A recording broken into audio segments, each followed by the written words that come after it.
Hello, can anyone hear me there? Yes. Hello. There's Peter. Can you hear us, Peter? I can, yes. Okay, we're waiting a couple of moments to see if Chair Watson will arrive. Okay. Do you guys get to see?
I'd like to call this meeting to order.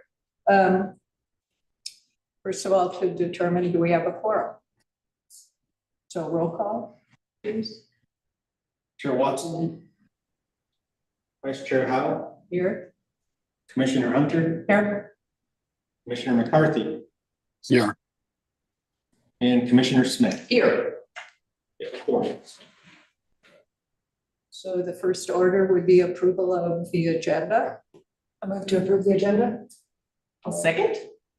Okay, agenda is approved. Oh, we need to vote, sorry. Okay, all in favor? Aye. Motion passes, agenda is approved. Okay, now, next we have approval of the minutes from August 19th, the planning commission minutes. I'd make a motion to approve the minutes of August 19th. Do I have a second? Commissioner McCarthy, do you feel good offering a second for that? I wasn't at the meeting. I wasn't even- Yes, I'll second that. Okay, all in favor? Aye. Okay, minutes are approved.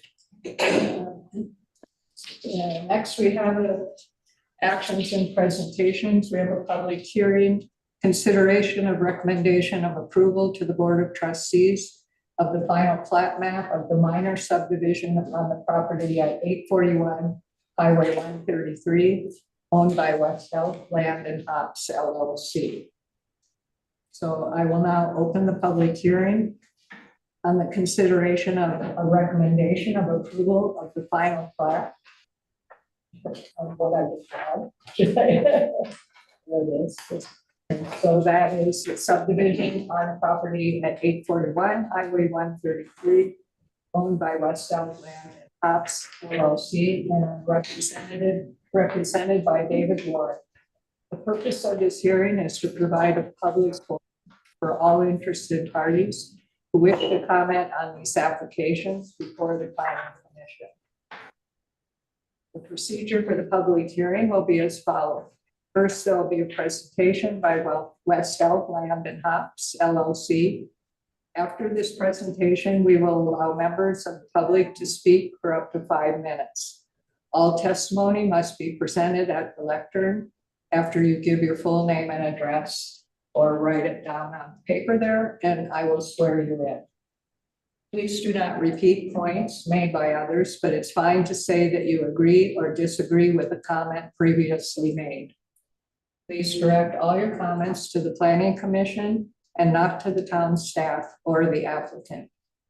After receiving public comments, we will allow West Elk Land and Hops LLC and Mr. Warren and the town staff an opportunity to respond and answer any questions raised by the public comments.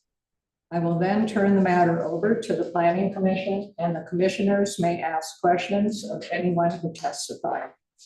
We generally will not ask questions during the presentation. Finally, I will close the public hearing. Public hearings are recorded for the public record. Town clerk, do we have proper notification? Yes, Madam Vice Chair, we do. Thank you. And so, Mr. Warren, if you'd like to make your presentation. Can you state my name and my address? Yeah, or you can just write it down. Is that paper there? Yeah, it's there, but you also need to swear him in. Oh, geez. Sorry. Where's that swearing?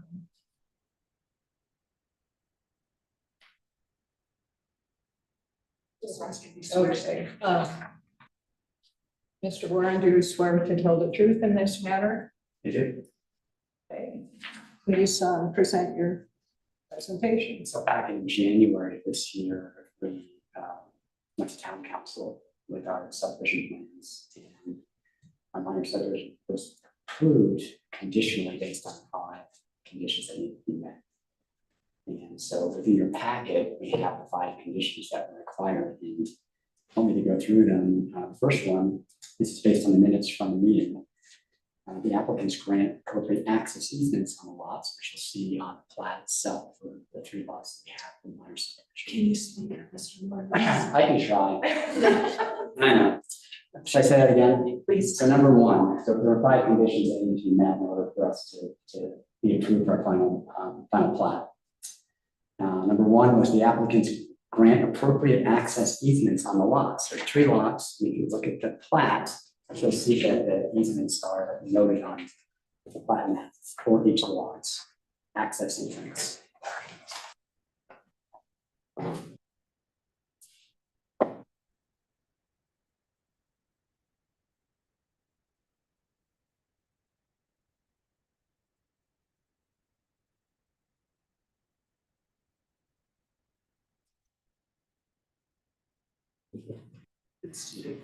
I apologize. No, I think part of it is in here. We do have some of that, of the easements. Okay. They're also written out too, not to Yeah. the packet as well. Number 2, the applicants obtain a general use well permit from the state, which we have received. Took us quite a while to get that, but that should also be in the packet there. Number 3, that the applicant provide engineering plans for the domestic water system. Those plans were completed by engineering in Grand Junction. They're included in the packet, and we followed all the guidelines with that. Corey came out and kind of oversaw and inspected the plans, and he was satisfactory with those. 4, the applicant established an HOA, provide guidelines for shared usage, maintenance, and improvements. We hired a law firm at Grand Junction that in this particular attorney specializes just in HOAs, and we have our CC&Rs there in the packet to address basically everything associated with usage, maintenance, and improvements in terms of access, maintenance, and irrigation. 5, that the applicant have engineered drainage plans and that all these conditions be met. Okay. So the engineered drainage plans are also included in the packet. Corey also came out with plans together, and we went through that and it was acceptable to that. The other thing I wanted to mention was, I think you just got the letter from the fire chief.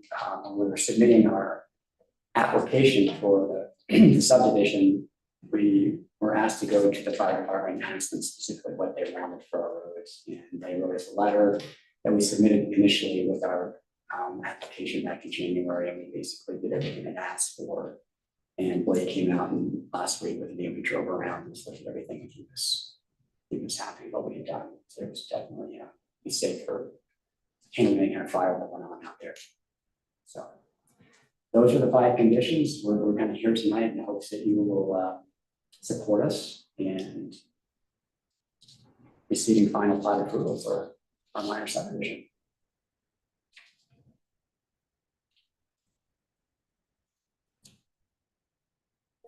Do we have anything from the town staff? So I did go out, there, them talking with the fire department, their road widths and that exceeds. Like are bigger than what the town construction standards require, so them talking to them. That really helped, I think. With getting the right widths and access for emergency vehicles if they're needed. And it will probably make us update ours to match those standards once we were able to. That was good to see that they went above and beyond. I did get some photos of the drainage ditch. I don't know. I couldn't get them in the packet. Okay, it looks good. It parallels the neighboring property, so I think if either of them was to overthrow, the other one overflow, the other one will probably catch whatever else comes off of it, so, We also have that culvert as well. yeah. From the top property to that drains under the road to that drainage ditch that we put down the length of the west side of the property.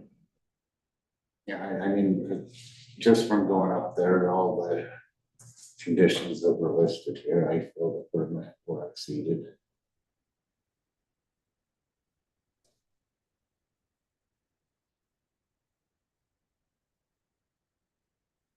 Does you have any further comments? No?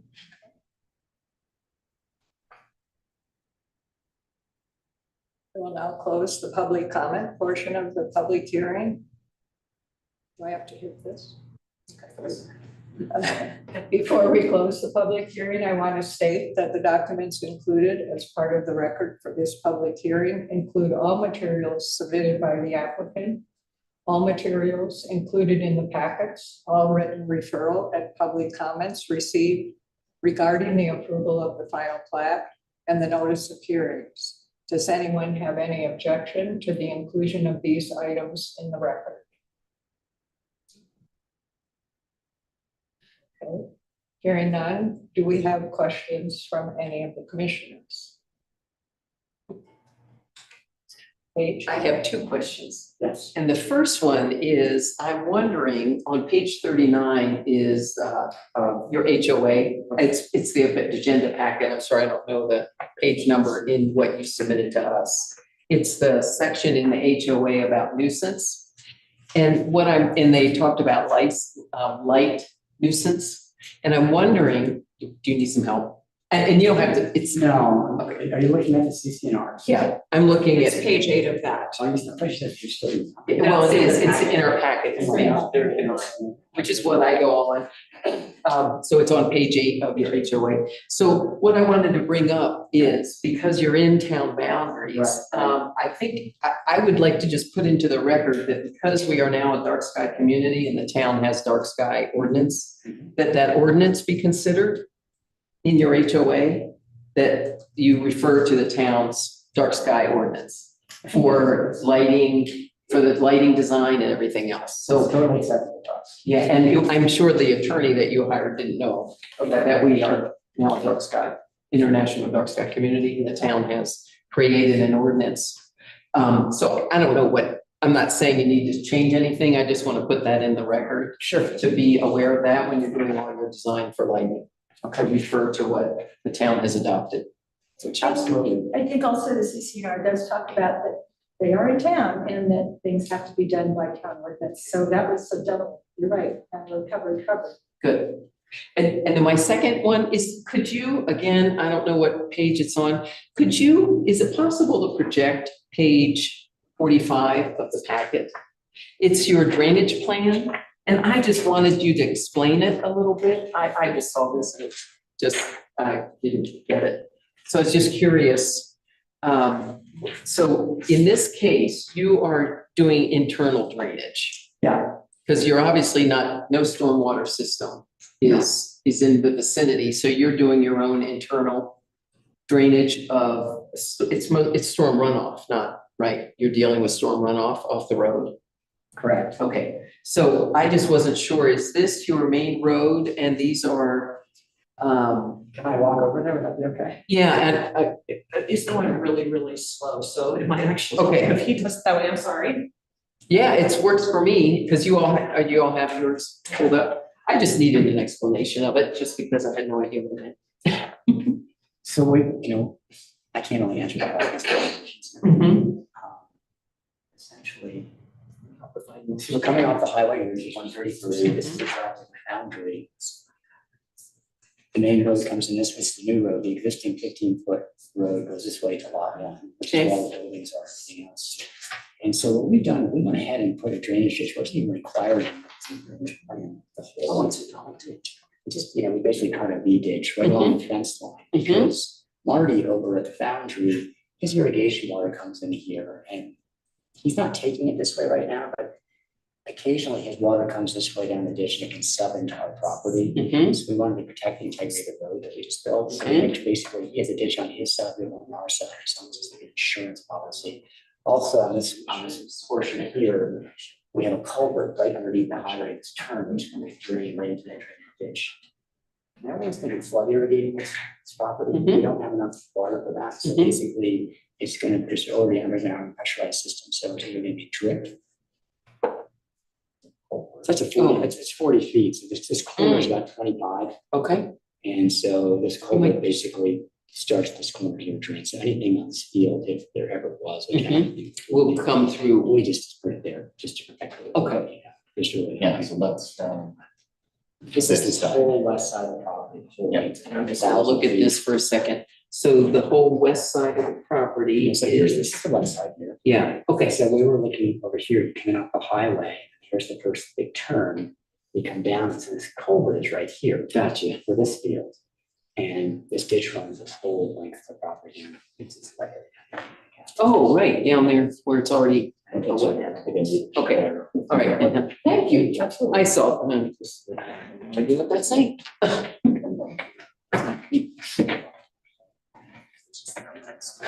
Sorry, it's going super slow. Yeah, because computers know. Oh, you might put it back up. Oh, never mind.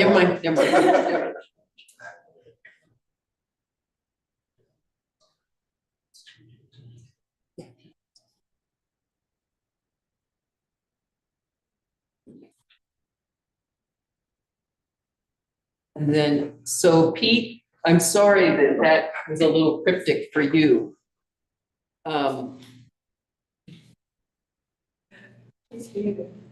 Pete, do you have any questions? Yeah, I don't have any questions for the applicant. I mean, I do have some questions about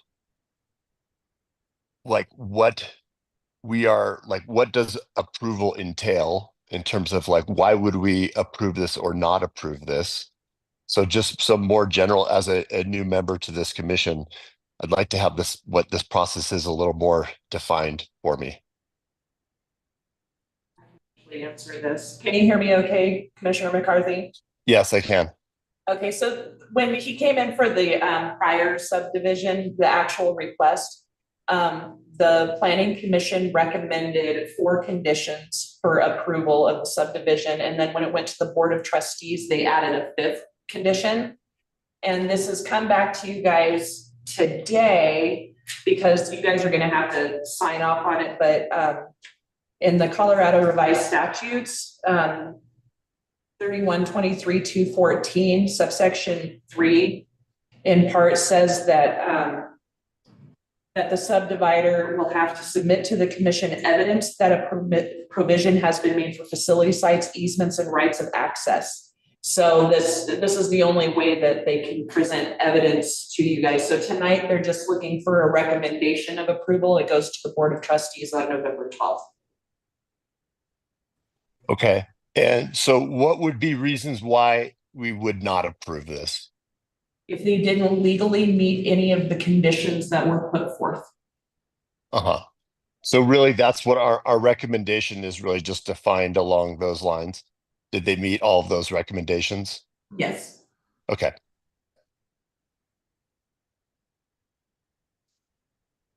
Do we have any other questions? from the commissioners? Cory? I mean, I guess I do have a question then of the applicant. Was there any of those conditions that were particularly difficult to meet, and why? No, the only one we were waiting on was general use well permit, which was going to be met. It's just that we had to deal with the state of Colorado and the Bureau of Reclamation. And so it just took a lot longer than we anticipated. Everything else is very straightforward. We just hired some engineering firm to handle the drainage, the HOA, as well as the water And- system. Just for context, was this a number of lots that are put together as a subdivision, a single lot of what size being divided? It's a minor subdivision, so it's 3 lots. It's Uh-huh. a 14-acre parcel that we divide into 3 lots. Okay. An acre and then 2 and 3.5 roughly. And that's all on the plat map. I'm not sure if you have a copy of the plat map. But it's pretty straightforward. Mhm. Thank you. You're welcome. Are there any other questions?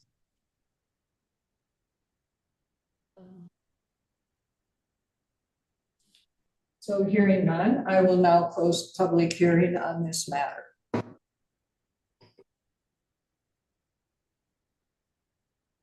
Next, so is there any discussion we want to have before we make a recommendation to the trustees?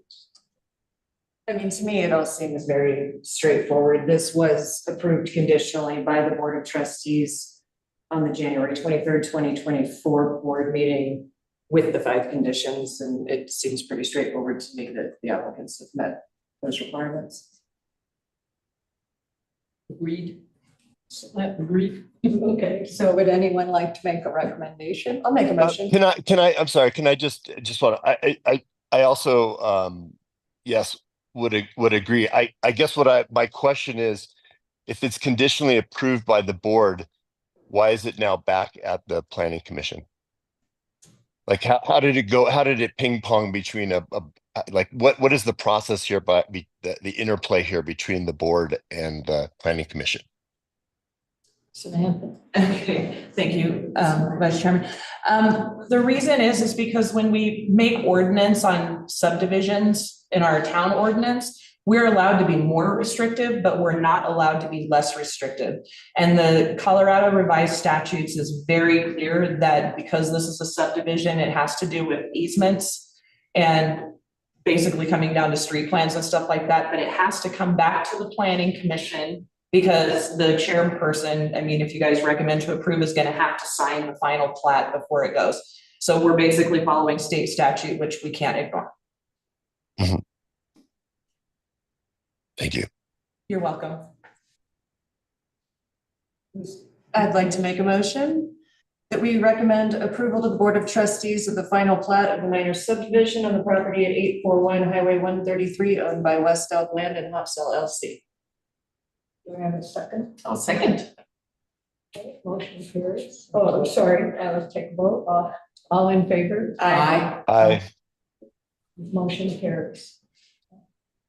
Thank you. Vice Chairman Howe, just to let you know, before you leave tonight, I'll need you to sign the plat. Okay, thank you. Thanks. Okay, next.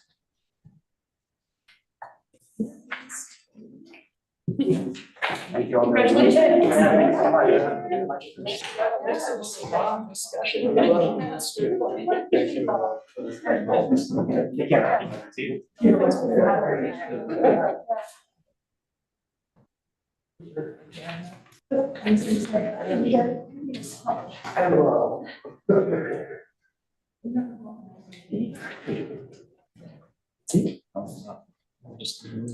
Planning commissions. Okay, so next on the agenda, we have the planning commission discussion for determining when to hold regularly scheduled meetings, monthly meeting, and what time. I have a question. Were there particular commissioners that had a problem with the meetings as currently scheduled? I think Chair Watson has some concerns regarding her work schedule. And does anybody recall exactly what they were. I know time-wise. It was certain days, like, I think Mondays and Fridays were good, but I'm not 100% sure. Um, yeah. I'm a little stymied on that one, which is the best way to go, but it's been an issue, and then setting meetings just on the fly as meetings go, you know, I didn't cancel the first one of the month on accident, but this one was here, and most of you guys knew that's because you said it at the September 4th meeting. So the planning commission before you, they were the ones who had decided and set a regular meeting for the first Wednesday of every month. And if that's not gonna work, we just wanted to find what it is so we can get that one set where it should be on the calendar. It's easier for people to come to meetings that they know are gonna be at the same time than it is to constantly put it in flux. But without, I believe Commissioner McCarthy might have had a few issues too, maybe with it. I could be wrong on that one, but I know that Chair Watson definitely was hoping to move. I mean, this was just happened to fall on the fall break. I wasn't at the last meeting. I had to leave for a emergency. So sorry I couldn't be there, but I did watch our last meeting to catch up. I think my main concern is consistency, and I agree with Sam, like having it set the first Wednesday of the month, and having it having that happen. I think the first meeting, I think this is the 7th or 8th meeting of those now. At least 2 of them have been canceled, and 2 of them have turned into joint meetings, which I don't feel like are the same thing. I would really like to emphasize that I think that we should be meeting once a month. I think that it should be the chair's decision only if we're going to cancel that meeting and no one else's. And I think we need to be consistent with how we're meeting. Commissioner McCarthy, can I ask, do you have any preference on days or times, or are you aware of Chair Watson's preference in that regard? I'm not. I mean, I think Tuesday or Wednesday are generally good, and I can like either one of those would work. But I think Tuesday, does that conflict with the trustees? On sometimes, yeah. So I think I think our original meeting is a very good time, unless there's a reason we can't do it. And I guess we'd have to check with Susan. Yeah, that's my main concern. Is it seems that the one person that has a problem with the current schedule isn't here, so I moved to table this. I until do believe Chair Watson- Susan did indicate that she was just going to be a little bit late in a message to me. So I don't know if she left a voicemail for me yesterday. I don't know if that is actually the case or not. But just to throw it out there, maybe we could resolve this. Okay, I moved to table this to the end of the agenda. I second that. All in favor? Aye. Aye. Motion passes. Okay, next on the agenda, the board has requested that you review parking ordinances to help streamline parking requirements for businesses and to outline the information that is needed and a proposed process to look at other parking options by the end of November. Anyone have discussion on that? I have 2 questions for staff. So included in the packet is the present ordinance. Do you have any feel for how much the section on parking is changing under the current municipal code rewrite / update that Leslie's working on? I would assume that the answer to that is going to be that Ms. Klusmeyer is going to be guided by what she gets from the board and stuff. So the sooner it's dealt with, the better. As for the rest of it, I would actually toss out Vice Chairman Howe and Trustee Schwartz, I believe, were the ones who actually brought this originally to the board and asked the Planning Commission to look into it. So she probably has better insight, but any guidance you're going to be able to give to Ms. Klusmeyer is, of course, going to be helpful to her.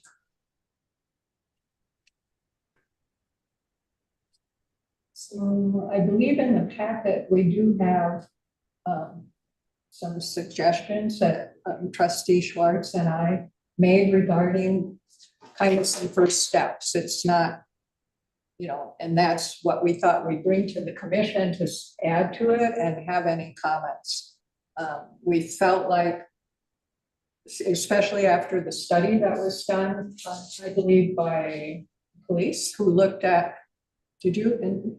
Public Safety Committee. Yeah, the Public Safety Committee. It looked like, during the day, there really isn't a huge parking problem. It appeared there were a fair amount of empty spots. Really, I think it occurs more when there are events or there are close coinciding events. And so trustee Schwartz and I just kind of brainstormed about it and came up with a few possibilities that could help not be such the way our ordinance reads, it really doesn't seem realistic for businesses, especially new businesses coming in. So looking at possibly the parking program, a paid parking program, or also some other shared use options. So that is on, oh, yay.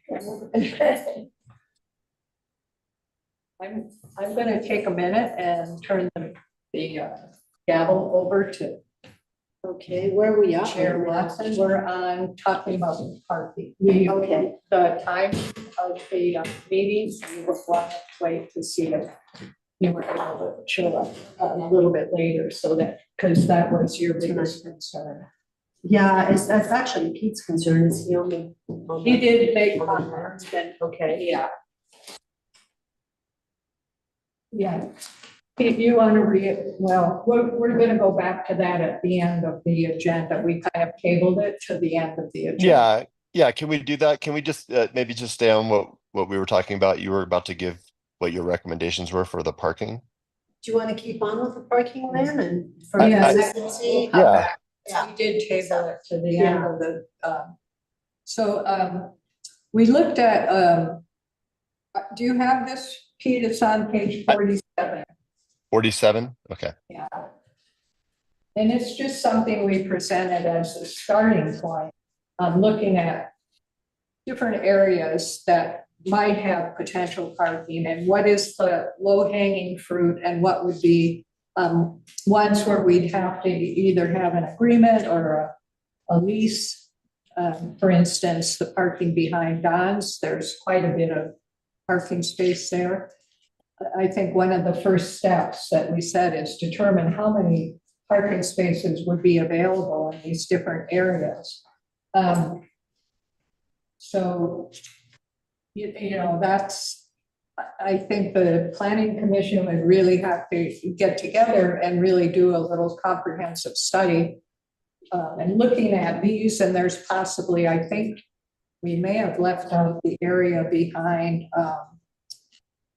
over across from where the electric charging Flying Fork, yeah.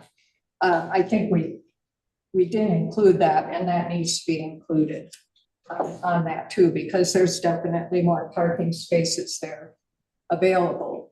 So on this page, there's just kind of some ideas of where there might be additional parking. Some of them might be that we have to make agreements with businesses that aren't open during the evening hours when there are events, that they'd be willing to have additional parking there.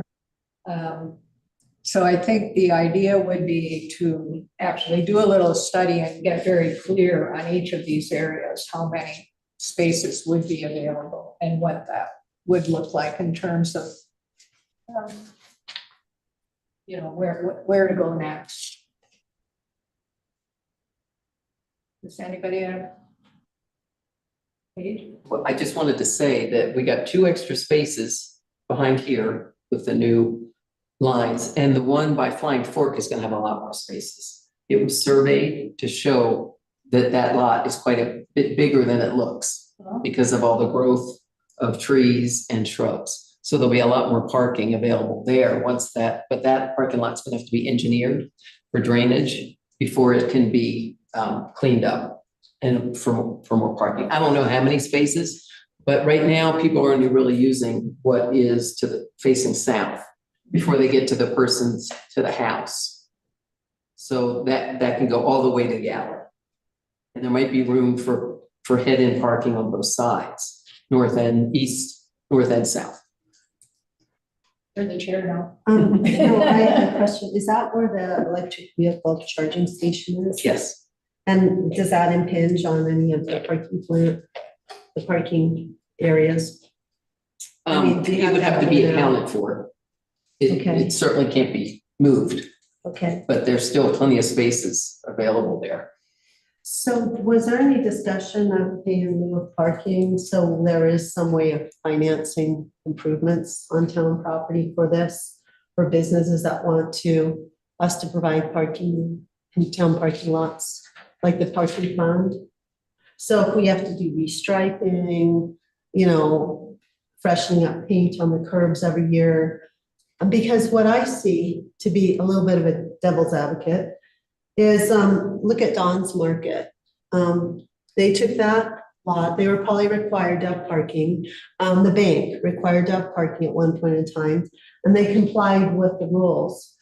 You see, for instance, the Flying Fork, they've actually gotten rid of parking spaces and put picnic tables and flower pots where there used to be pull-in parking.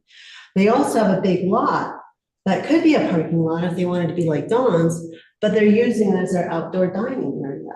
So there are businesses that are choosing to use their properties for their business use instead of parking. And then you have businesses that have properties, for parking. And I think if they give up their parking spaces or donate them, there should be some compensation. I don't think it's the town that needs to be compensating the businesses. I think it's the pay in lieu of parking, other private businesses who have chosen to reduce their available parking space. Some businesses don't have any parking at all. Their whole building is built out or something. But another thing is the senior center. Anyway, I didn't see it here. Oh, yeah, it's right here. Go ahead. And so, yeah, I think it's been brought up a number of times, especially during some of the public hearings of creating a parking fund to address those kind of issues. Okay. So we are keeping that in mind.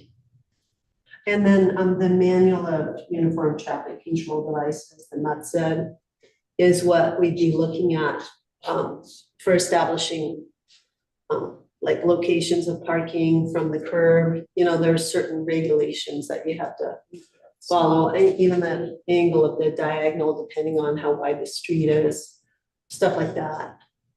And then, we might have to reassess speed limits too. The downtown is a lot slower, you know what I mean, just because of the diagonal, so.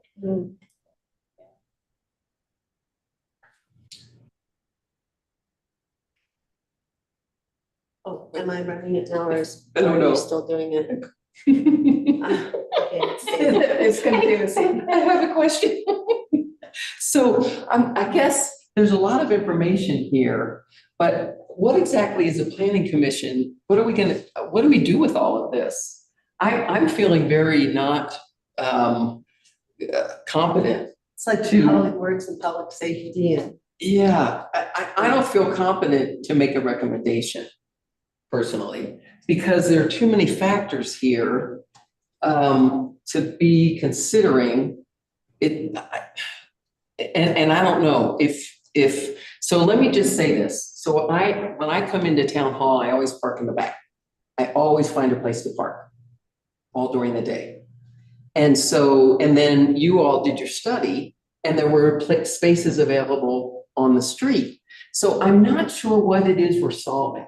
I'm not sure what the problem is, I guess, is my main question. I second that motion. Just kidding. I think it's a matter of trying to be proactive, realizing that we're okay for now, but we're not gonna decrease our population. I wanna disagree. I actually think that the problem is probably the worst it will ever be. And as we go forward in time, parking will be less and less of a problem. I think if you were to look back at the streets of Paonia 10 years ago, you would not see nearly the bicycling. You certainly would see zero e-bikes on the road because they didn't exist. And I think if you project out 10 years, you'll see that trend continue, as well as entirely new forms of mobility that we're not even anticipating at this time. So most towns and cities that are progressive are actually getting rid of all parking requirements because it spurs lots of creative solutions for space. I think that's the direction we should be moving in, but I certainly don't think we need to be creating more parking restrictions. We should be doing things to, yeah, encourage to open up the spaces that exist. If it dawns, it's a big giant lot. There's, what can we do to, as a city, as a town, to make sure that the spaces are just being used? We shouldn't go start creating more parking lots when parking lots exist, whether they're private or public. We want those spaces to be outdoor tables or little parkettes or things like that. We don't want more parking spaces. I I think, think that's exactly what's in here is investigating the parking that's already existing and how we can utilize that. yeah, I think that's great. But I think parking regulations for businesses, we should have less of those things. We should fix parking as a community and not look to have every single business try to have to do it. Let's let the businesses just be able to create creative businesses that bring in as many people as possible. That's what's going to create a vibrant downtown core. And I think that, that's why we initially started this, is because a number of different businesses came before the planning commission they were having events or other changes in their usage. And they didn't, and according to our ordinance, they didn't really have enough parking. So literally, according to the ordinance, they would have to have provided that, and it's just not possible. Right. So we were looking with this study, creative uses of existing spaces, not creating new parking spaces, but shared use or Yeah. use that's not being, used, and a parking fund would help, like possibly lease behind Don's that belongs to the bank. So, that's really what this was.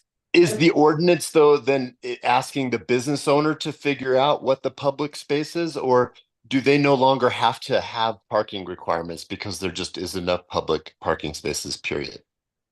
I think that ordinance is being looked at, but there's, nowhere to go with it. And that's why we kind of created this direction as an alternative. It was kind of scrapped quite a while ago, because there was it was unfairly enforced on some people, and some people were off the hook. And then I seem to remember there was complaints about it being really exorbitant, where people had to pay so much money into that fund, and it didn't seem fair. So how could it be, it'd be interesting to look at the costs of what we are considering here, even with the painting new lines or whatever, and what that might translate to a fund. And maybe it has to do with the projected number of vehicles each business would have. Maybe it would be dependent on how many spaces you really need. So if you're a business. Susan, Yeah. I mean, all that just sounds like red tape for a problem we don't have. Like, why have the businesses even have to figure that out? We want to just encourage creative businesses that bring more people to the downtown core. We don't have a parking problem. We do not. We just don't. It all depends on who you ask, though, because we did have a local business owner come before the Board of Trustees talking about parking problems on Grand. So I love where you're coming from, but I just don't agree that people are. Can I finish, please? Thank you. Yeah, sure. I just don't agree that the community is just going to organically find a beautiful way to deal with parking. So it falls on the town to do that. I'm just saying that we don't have a parking problem right now. Do you agree or disagree? I would agree, but I know for a fact that there are members of the community that disagree. Well, can we quantify it so that it's not just based on everybody's arbitrary opinion, or there's like a quantifiable thing? Sorry, didn't mean to interrupt there. That's what the Public Safety Committee did. How about Okay. So then the Public Safety Committee quantified the fact that there is no parking problem. Then why do we need to take into account that someone thinks there is? Because there was, as Commissioner Lucy sorry, Ontario's fine. I hate saying all that. Mentioned, we did have a business owner come in and make a complaint about a business close by that does certain times of the year and dates have quite a bit of parking coming in with an indoor farmer's market. And, you know, and he just really had a problem with that type of thing. So what we were trying to look at is where could we create designated alternative places so that would satisfy his needs and also satisfy the needs of the other person. There is some real low-hanging fruit. I believe that Chair Watson mentioned in front of Don's, if that was striped, I think there's, you know, I don't off the top of my head, maybe 7 spaces there. And at night, it's not striped, so people don't really know how to park or where to park. So it's kind of like, you know, there's a lot of meat in this thing. It's just we brainstormed about if we did a whole big thing, here would be all the things that maybe we would need to investigate. But I think we could, as a planning commission, identify the low-hanging fruit that isn't going to be super costly and at least pulls out a few more spaces and makes, when people come out of town, they know there are places there to park. So. Go ahead. What I wanted, so of late, our parking issue has been, for instance, with the Hearth. And a lot of their activities are after 5, which then takes away the pressure for the businesses in this block of grant. So it almost seems to me that we could think about an ordinance that is time sensitive. If somebody's coming in and most of their activities are at night, there's not an issue with downtown. What were the what were the parking issues that we did have with the Hearth? Well, they didn't have it by our code. They're supposed to have a whole bunch of parking spaces. Oh, no, but I'm saying, what were the actual issues with the parking? We have to go by the code. No, but were there events where there was parking problems is what I'm asking. I don't think so, because their events are usually at night. Except some are not, and that's where So if they're during the day. the hardware store had an issue. Yeah. So so it sounds like it's sort of time dependent. And And the hardware store's complaint was that there were no parking spaces like within so many feet of his business, or what was the specific complaint? He actually brought the complaint when the Hearth was looking at, I think it was a variance for use of. Yes, like was there like a specific quote that like was there like someone had to walk 10 blocks to get to his business? Like what was the actual like critical complaint about? I don't remember the actual quote, but you could maybe go back through the archives. Okay. Because I feel like we've got a study that says we don't have a parking problem. We have one business owner that seems to think he does, but we haven't quantified that in any way. It may or may not be. I'm not stating one or the other. I have personally never, just like that business owner, I spend a lot of time on Grand. I have personally never seen a parking problem. I've been to lots and lots of events. So, if we're just going on that kind of testimony, then there's your counterpoint. And we have a study that says we don't have a parking problem. I really don't think we should be solving problems we don't have. Okay, Paige. There's 2 things. I have definitely come downtown and there was not a place to park in front of the business that I want to go to. On either side of the street, so I go around the corner. Please let me finish. So I go around the corner and sometimes I've had to go further, but I'm happy to do that. But I think, and so that's the one thing. The other thing is, in order for the Hearth, as an example, to have an event, if it requires a liquor license, we would know about it. So if they wanted to have a daytime event, we would only know about it if they want to serve liquor, correct? I'm looking to Sam, because what I was suggesting is perhaps if somebody is having an event at the Hearth and it's going to be during the day, we put some parking restrictions on them. We tell them, okay, where are you going to have people park? Because we don't want you parking right downtown. But I don't think we have a mechanism. Go ahead. Lucy was next. So I feel like we're getting off track a little bit. It seems like the main goal of what's in the packet is looking at what existing parking could be utilized. And to me, the main crux of that falls in the legal realm. Do we need agreements? So in my mind, and if there's, I want to hear what Clerk Vetter has to say, but I would be ready to make a motion that we recommend to the Board of Trustees to request that staff look into this as far as what would legally be allowable or what agreements we would need to utilize, let's say, Dawn's parking at night or, Sam? I just wanted to toss out there that one of the complaints that I think you guys might have forgotten and just popped into my head was now that we have some residences over businesses, that one of the complaints we had come before the board were business owners that people who were living in the apartments would come and they'd park on Grand Avenue in front of their businesses. And then, you know, if they didn't go anywhere, their cars would just be there and it would take away the parking. And we also need to take into consideration handicap spots, places, you know, there is an older population and demographic here in Paonia that, you know, that some of the, it's great if people can bike and walk and do things, but there are other people who would be better served in our community if they had more places to park close to the places that they needed to go. So I was just tossing that out there. I know I'm not gonna be popular with the people on Main Street over here, but that is an exceptionally wide street. And that could have diagonal parking. The town could have, and then this would be with the fund, but what about signage? Parking this way? You know, so the town, you know, there needs to be maybe some signage that town properties where parking is accessible, because I think you have people coming in town and they don't know about over here and over here in the town lot. Maybe there'd be a Paonia parking app, I don't know, or a little map or pamphlet, so people could kind of get clued into where they can go to find parking. And you can let them know where there's shady parking, I don't know. One other thing is there's something in our code, if you look at the fee schedule, and I think it's called the conditional use permit.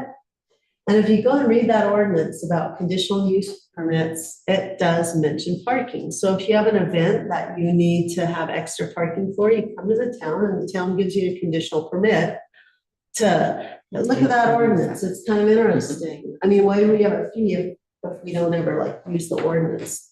And I think it's called a conditional use permit in the code. I wasn't sure if it was for something else, but I think it does mention parking in there, and it's pretty open-ended. It's pretty up in the air about what the board can grant, how much time they, months or weeks or whatever you might need, days. So look at that and see if that would help solve anything. And that's all I had to, but yeah, getting the staff to kind of analyze it, it's maybe a good idea. Okay, Paige. I just want to let everybody know that the town just bought a striper and they did all the striping out there. So they can do all the diagonal, they can do all the striping in-house. Mhm. So that's a good thing because there's a lot of faded stripes, like especially on Second, Mhm. that could be restriped. And it would be a simple way to point out some more parking. Lucy. I'd like to make a motion that we recommend to the Board of Trustees to request that staff look into potential town or community use of existing parking as lined out on page 47 of the packet. I'll second. All those in favor? Could we have a little more discussion? Oh, good, okay. I just, I'm wondering, because part of this proposal too was to look at the ordinance itself. So as I'm just gonna ask, because you and trustee Schwartz put this forward, were you hoping that there would be a possibility to modify the code and not have so much parking requirements associated with certain uses? Because that's in there too. And that's the only reason I'm bringing it up as potentially a second motion. But I wanted to be sure that I'm not. That really was the main driver for doing this, because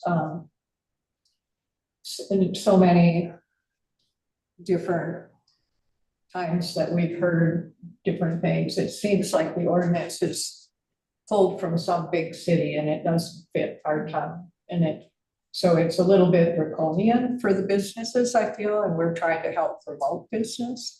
And so, yes. In answer to your question. You know, it's funny, I was in Montrose, it was about 2 years ago, by where they did all that police department redevelopment, but it was before all that. And there was a dentist office around the corner, but there's a lawyer's office on the corner. And it appeared that there was diagonal parking, town parking. And yet there was a sign on the lawyer's wall that said, parking for something, something law firm only. I was like, how could a law firm put a sign up saying that this, it's like, what's this mantra? Do people actually pay for the city parking lot, the parking spots? Possibly. Anyway, that's another thought. If you, of course, who's gonna enforce that? Of course, if you're from a law firm, maybe next to the police department, it's kind of easy, I don't know. Anyway. But, you know, in the past, people actually have talked about parking meters downtown. This has been an ongoing discussion for quite a while. I don't know if it's perceived or for real, but parking survey would be good of all the downtown business owners too, where they can write their frank thoughts and maybe they don't have to identify themselves. And anyway. So I think we still need to vote on. Yeah, okay, so any more discussion, Pete? Nope. Okay. All those in favor of tossing this back to the staff to investigate? Aye. All those against? Okay, that passes. Lucy? So to address the second part, I hate piling more stuff on staff, but again, like they're better suited to come up with something for us to discuss, right? Like a starting point. Like I know Town Administrator Wynn has experience and he's got probably ordinances in his pocket as far as things he could recommend as a starting point. So I would be in favor of requesting the board to request of staff to come up with an initial ordinance for review and comment by the planning commission. I'll second that one. Okay, and is this a land use ordinance that we're talking about? Is it gonna be in chapter 16? It's in six, It's currently. it's all in 16. yeah. Okay. Okay, all those in favor? Any discussion? Lynn? Any more discussion? Okay. Pete, all those in favor? Aye. Aye. All those All against? those, nay. Okay, thank you. Okay. So that takes care of the parking agenda. item. So what are we on next here? Did you want to talk about monthly, scheduling, monthly meeting and time, date and time? You postpone that, I guess. I think we had a Yeah. motion to move that to the end. Yeah, I'm not gonna be able to stay to the end of this meeting, so, I mean, I don't know how long this is gonna drag on for, so I don't know. I have a motion to move it to now. I'll second. Yep. Okay, Okay. so. Aye. Aye. Great, so, let's open the floor for this discussion. So, I think the meeting time has changed a little bit over the last couple of years. It was kind of based on the time that was convenient for the last planning commission. I think for a while it was at 4:30 on Wednesday. It was a day that they had chosen. Before that, there were no regular meetings at all. The planning commission might have only met once or twice a year. There are times that met at 10 o'clock in the morning. So, Can I just ask, can everybody meet on the first Wednesday of every month at 6 p.m.? Would that be a time that would work for everyone, or is there anyone who that wouldn't work for? that's not great for me. because my job during the middle of the week. Okay, can you propose another time? Well, Monday is always better because I know where I'm at. Okay, And, what yeah. about Tuesday? What time? what's up? What time is good for you? 6:30 is fine, unless, Pete, I don't know if you like. I mean, the problem with Mondays is that holidays fall on Mondays, and so I'm curious, I didn't go and look on the calendar when, what Mondays were the least holiday prone. I know, but I want something that we can just always do like clockwork, not that it's, 3 out of 5 or 4 out of 5 times. Like really something that isn't going to change. So Mondays really are, So can you bring Yeah. that up on the computer somewhere there, Pete? What Mondays, and during the year have holidays? Is it the first, second, third, fourth Monday? Which there, one? Is there, there there, one? there are holidays, there are oftentimes school holidays, there are oftentimes parent teacher days, oftentimes fall on Mondays. So yeah, there's a lot. Personnel emergency, you come here, please. I have the calendar on this. Oh, Typically meet first Wednesdays right now. You typically meet first Wednesdays right yeah, now. I know there've been some Wednesdays I wouldn't have been able to come to Yeah, the meetings, So we're so, discussing changing it to fit, yeah, works for you. yeah. but I mean, I think I don't the want- question was what holidays fall on Mondays? The first Monday of the month. Yeah. Because we're looking at the first Monday of Yeah. the month, which, I mean, I don't know about accommodating the school schedule, but looks like So I'm looking at federal holidays, Yeah, like- so 4th Labor Day. And the Fourth of July was an issue this year, I think. the 20th, Well, it was the before 17th, Mondays. the 26th, I'm just reading off Monday, federal holidays, September 1, 13th. Thanksgiving might be one. 25th. I think if we go early in the month, like, the first Monday, the only Monday we'd be out as far as federally recognized holidays would be Labor Day. And what's his Labor Day? Is that September. September. Yeah, Okay, so that's already over. but so like in 2025, it's on September 1st. Yeah. So it'd be the first Monday Mhm. of September. 4th of July is on a Friday. First Monday would be July 7th in 2025. So that seems safe.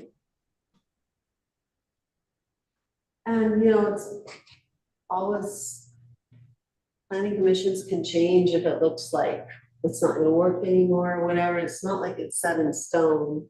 No, I mean, that's kind of but it sort of needs to be this thing jumping around all the time to different times. We really haven't had a consistent day Yeah, I think it's based on. 2 months in a row. When a new And- commission comes on, you're gonna get new members and they might have new time constraints. And so I would suggest every time a new commissioner or a new member comes on, you revisit it if it's gonna be an issue or not. Yeah, I mean, just personally, I'd be fine with Mondays. I have no objection to that. I'd be fine with pretty much any day except Friday. I'm not giving up Friday evenings for planning commission meetings. yeah, Fridays. Personally, I prefer earlier, but I can do whatever. Earlier in the day, okay. I mean, not during the business day, but like Yeah. closer to the end of the business day rather than Like, after More dinner. like 6 o'clock, or is that? 5:30, 6, even 4:30, I could make work, but I'm flexible. 5:30 would work well as well. I mean, I can do the Monday, I would prefer a day in the week. I don't agree, Susan, that we want to change it every time a new member comes on. I think you take the commitment knowing the consistency of when the meeting is, rather than everybody trying to juggle and move around different schedules. I have a child, I need consistency. I don't want to change things around like that. The other So, issue is if you get people who commute, and also the public, They'll have to, that everybody just puts their big boy pants on and solves their own problems and figures out how they can come together on that day. So like, that's just how it works. I'm not here. I don't want to be, the fact that we're even having to spend our time doing this when I could be with my child on her vacation, I would much rather have a set time and not have to be dealing with this anymore. Like, that's just a professional standard. Set up a time, people make it, they can't make it, then they get to the next meeting. But like, I'm not going to be sitting here trying to accommodate between 5 different people's schedule. Olden days, all the meetings started at 7:30 and we had minors here too. And there were some times when they had their long shifts and they couldn't be here. What are we But gonna do? Yeah, Let's just stick to now. okay. I prefer we don't schedule on Tuesdays because that's the day that, well, the trustees tend to go to when we have to have a special meeting. Just because, so I am off in the favor of the first Monday of the month. I'll second that. Okay, What about timing? timing. But- What works best for you? Best time, well, 6 would probably be the best. Okay, so I move that we change the meetings to the first Monday at 6 P.M. Yeah, unless Lynn wants to start the meeting, if like I'm coming a little later, but I can be a little late sometimes, that's another thought, 5:30, but depends if, yeah, it's not like you want to eat a big dinner before the meeting anyway, but Because you have to go home I'm with fine your on son, Monday at 6. Monday, 6. first Monday of the month at 6, and when we run into the problem with Labor Day, then we make a decision before that, when it'll be that month. Okay. Okay, so I made a motion to that effect. Does anybody second? Second. All those in favor? Aye. So our next meeting is October 7th. So I would just like to, Make that what are November the, we've had a lot of canceled meetings. So like, what is the mechanism to trigger if that meeting gets canceled or moved? Since we're on the subject of scheduling. I think we should hold the meeting, and if we come to the meeting and we can vote to, at least we can convene and the planning commission decides whether to continue with the meeting that night or not. In the past, how it was if there was nothing on the agenda, then they asked the planning commission if they wanted to meet about anything. But it has to be agendized. Yeah. You can't just show up and talk about whatever you want. So Yeah. to me, I think if Suzanne as chair would work with Sam, clerk better, in anticipation of the first Monday of the month, to see if there's a hearing, is there a topic? Well, we can approve minutes from the previous meeting if nothing else. I mean, I think that- Could we have a reoccurring agenda item? Yeah, I mean, I always think there's so much to learn as a planning commission, just statutes, if nothing else, going over the comp plan. And then it gives the public a standing date that if they had any concerns, I don't know if they're supposed to approach us or not, but I mean, that would be Yeah, kind why of an could- interesting question from DOLA or something, I think. So could That would be a we have- good standing agenda Yeah. item, would just be public comment. Yeah. Right. Oh, Right. So then we would always like public comment, and then we would always have a reason to gather and have a conversation. Like, I think that what happened in, I don't know, maybe it was April and May, maybe there was no agenda item and the meeting was canceled, but we had an overarching agenda, which was we had this comprehensive plan coming up. We're a group that needs to be working together and understand how we work together, and the meetings were just getting canceled. So I just want to make sure that we have this consistent meeting once a month. Yes, Pete, I think you do have a point there, and consistent meeting once a month, it doesn't, announcements, if nothing else. You can have announcements, if someone wants to come and has a question, you're like, no, we don't deal with that, you have to go to the board. So I would like to pass a Yeah. motion. I would like to pass a motion that meetings can only be canceled at the sole discretion of the chairperson. A vote of the planning commission, maybe, I don't know. If I might, you can't have an open-ended agenda because you No. can't allow the public to come in and start some conversation. Well, it Because doesn't then have no, to be. It can be public comment, I'm sorry. right, but Without you can take public comment, but you can't start a discussion. Exactly. So I think you need to be very careful to assume that you can have a fluid agenda just to have a meeting. It's gotta be prescriptive in terms of open meetings law. So if you want to have an agenda item that says discussion of the comprehensive plan, you really need to add in what section of the comprehensive plan are you. Okay.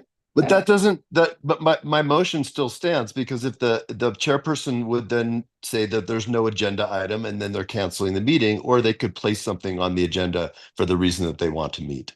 I would like to, again, this is not up to Suzanne as chair.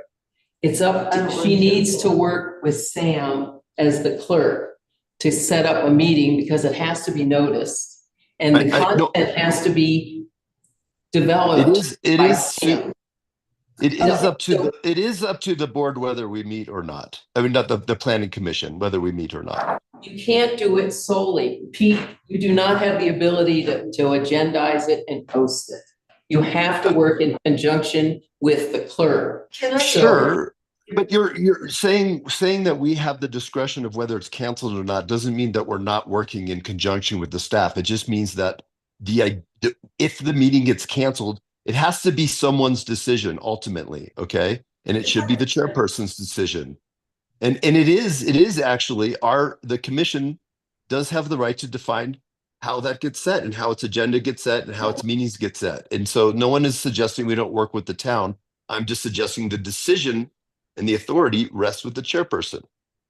Excuse me, point of order. Yes. This is way off the agenda topic. We just need to know if there's gonna be a regular meeting date. If you guys would like to have The Please do agenda. not interrupt me, sir. Thank you.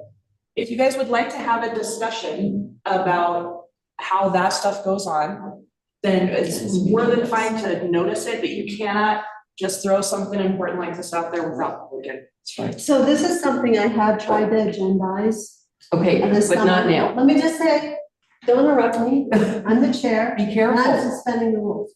So what I want to say is, Pete does have a point of concern here. The statute says that we Suzanne, have to. point of order. Hold on. Point of one order. second. We've just been told Let me that finish this my needs thought, to be an please. agenda item. We Okay, can't continue this discussion. so. Can I request a recess? I really need to go to the bathroom. Okay, so, I make a motion for a 5-minute Don't- recess. Paige, look. What was the Suzanne, Sorry, can What I just ask a would say question? is I'd like to have a resolution, actually, where we have our regularly scheduled monthly meeting and time, and it should be formalized in the form of a resolution. And this is. Sorry, right? sorry, yes, this is on the It's not that agenda. it's just the council. Yes. Stu, the agenda item is planning commission discussion for determining when to hold their regularly scheduled monthly meeting and time. When has a function of when is getting canceled or not, okay? Yeah. It has been canceled twice. That is a function of when. It Yes. absolutely is. And that is the agenda. And in my proposal absolutely fits into that agenda. So my point of order is we're being interrupted by the staff. What I am proposing absolutely fits. We are not off track or off rail. I am saying that this is very important to the scheduling of the meeting.